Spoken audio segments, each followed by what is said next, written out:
मुझे ये नहीं पता इन बैठे हुए बच्चों में कॉलेज के लिए आप लोग के एडमिशन हो गए हैं या आप एडमिशन कराने आए हैं? आप कितनों के एडमिशन हो गए हैं बीए फर्स्ट सेमेस्टर में? 5 आते हैं, बाकी बच्चे ऐसे आए थे? पोस्टर कॉम्पिटिशन वाले।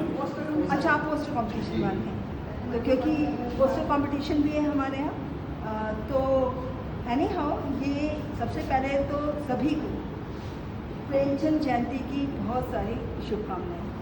प्रेमचंद को हम सब ने पढ़ा है बचपन में, और जैसे साबिर ने बताया, जब हम लोग स्कूल में थे तो सबसे पहले हिंदी और इंग्लिश में जो स्टोरी बुक होती थी, एक साथ में हिंदी इंग्लिश में मतलब जो गद्य और पद्य में एक स्टोरी बुक ज़रूर होती थी। तो सबसे पहला काम होता था कहानियाँ पढ़ना, बार बार पढ़ना। और क्योंकि सब भाई बहन लगभग उम्र में मतलब सिबलिंग्स थे तो डिस्कस करते थे। तो 2-3 बातें हैं। एक तो पता ये होना चाहिए आप लोग को कि ही वॉज बॉर्न इन 1880, आज के दिन 1880 में उनका जन्म हुआ था। देख लेना, हो सकता है मैं गलत हूँ। सही। और बचपन बहुत मुश्किलात में गुजरा। उनकी मदर उनको गुलाब राय के नाम से बुलाती थी, गुलाब कहती थी। 7 वर्ष में ही मदर चल रही, सौतेली माँ आ गई। ठीक है, सौतेली माँ उस ज़माने में तो सुविधाएं नहीं थी, जहाँ पर विभिन्नताएँ होती हैं तो वहाँ संघर्ष भी ज़्यादा होता है। और शायद उनके फादर मतलब शादी की थी, फिर उनके फादर ने उनकी भी शादी कर दी 15 साल में। तो अब सोचो आप, 15 साल का बच्चा, उसकी शादी कर दी गई। उस उम्र में वो जैसे जो बड़ा टॉक्सिक एनवायरनमेंट होता है कई बार, तो हम भागते हैं उससे।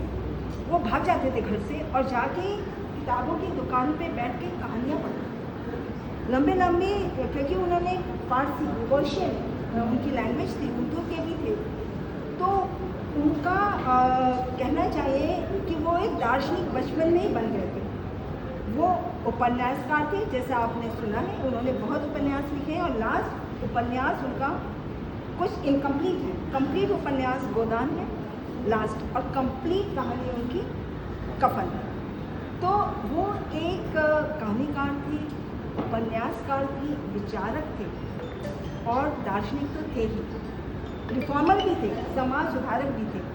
उन्होंने एक बाल विधवा से शादी भी की, जो उनकी पत्नी थी शिवरानी देवी, क्या नाम? शिवरानी देवी। वो एक बाल विधवा थी। ठीक है, तो और जैसा आप सबने बताया, उनकी कहानियों में उस समय का पूरा खाका खिंच जाता है। आप पढ़िए पूरा कैसा वो एक कल्चरल और लिटरेरी डॉक्यूमेंट है, एक ऐसा डॉक्यूमेंट, मतलब आप उसको पढ़िए, पूरे समाज किस तरह का था, वो उसका आईना है, आपको समझ आ रहा है। जैसा कि कोई बता रहा था, वेशभूषा, परिवेश, सब कुछ very clear in this stories.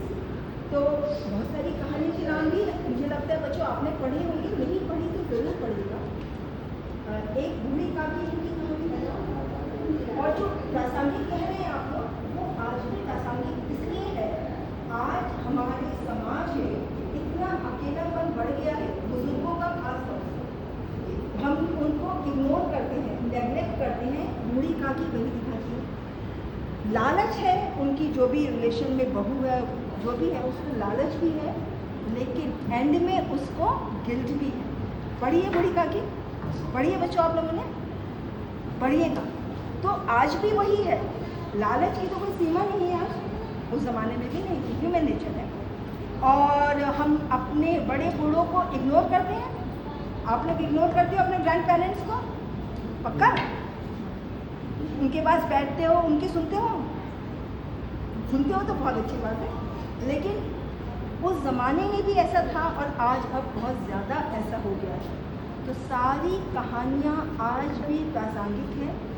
जो उन्होंने गैप दिखाया है गरीबों में और अमीरों में, जो वाइड गैप है, खाई है, आज भी मौजूद है। जो रिच हैं वो और रिच होते जा रहे हैं, जो गरीब हैं वो और गरीब होते जा रहे हैं, क्योंकि खर्चे बहुत ज़्यादा बढ़ गए हैं, खाई और ज़्यादा बढ़ती चली जा रही है। एक बात ये है कि जैसे किसी ने यहाँ पर कहा था कि उन्होंने कहा अन्याय सहना नहीं है। लेकिन बच्चों मेरा ये कहना है अन्याय करना भी नहीं है, करिए मत किसी के साथ अन्याय किसी भी तरह का, और उसके बाद सहने की बात आती है। अगर आप खुद अन्याय करेंगे फिर आप कहेंगे कि मैं तो नहीं सहूँगा अपने साथ अन्याय, तो ये गलत है। अन्याय करना नहीं है, सहना नहीं है, और हर महापुरुष के जीवन से, बल्कि मैं तो ये कहूँगी हम दूसरे के जीवन से अच्छी बातें अपने जीवन में इनकॉर्पोरेट कर सकते हैं। पिछली बार भी एक बार ऊपर हुआ था तो मैंने ये कहा था कि उनका नाम प्रेमचंद पड़ा क्यों। आपको ये पता होना चाहिए क्यों पड़ा उनका नाम प्रेमचंद। उनका नाम था, उनकी माँ उन्हें गुलाब राय कहती थी, उनके चाचा उन्हें नवाब राय कहते थे, नाम उनका धनपत राय था। फाइनली हम उन्हें प्रेमचंद के नाम से जानते हैं। क्यों? क्योंकि वो फ्रीडम फाइटर भी थे। जब उन्होंने शोज़े वतन एक संग्रह लिखा तब कहानियों का तो अंग्रेज सरकार उनके पीछे पड़ गई, क्योंकि वो थोड़ा सा आप में पेट्रियाटिक फीलिंग को एक तरीके से इनिशिएट कर रहा था। तब उनके फ्रेंड ने कहा कि आप अपना नाम चेंज कर लें।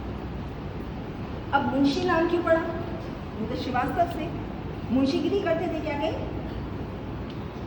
मुंशी नाम कैसे पड़ा? सरस्वती एक पत्रिका थी, उसका संपादन एक मुंशी कन्हैयालाल थे और प्रेमचंद थे, उन्होंने मिलके किया था। तो उनके नाम का मुंशी जैसे होगा शॉर्ट में, और इनके नाम का प्रेमचंद। अब उनके नाम से हटके इनके नाम में आ गया मुंशी प्रेमचंद। तो इस तरह से इनके नाम का इसकी एक हिस्ट्री है। और फ्रीडम फाइटर के आप याद रखिएगा कि उन्होंने गरीबी सहन कर ली, लेकिन इंस्पेक्टर थे स्कूल के, वो भी नौकरी छोड़ दी। तो हमारे ऊपर है हम किसी के भी जीवन से क्या प्रेरणा लेते हैं। फिर ये तो महापुरुष थे, पढ़िएगा इनको और गौर से ध्यान से पढ़िएगा, फिर विचार करिएगा, चिंतन करिए, मनन करिए इनकी कहानियों पर, उसको रिलेट करने की कोशिश कीजिए कि आपके या आपके आसपास के किसी के जीवन से ये कैसे मैच कर रही है और हम इसमें क्या कैसे किसी की हम हेल्प कर सकते हैं। तो उन्हें बधाई हिंदी विभाग को ये छोटा सा कार्यक्रम ऑर्गेनाइज करने की, और आप सबको आज के दिवस की फिर से बहुत सारी बधाई। Thank you.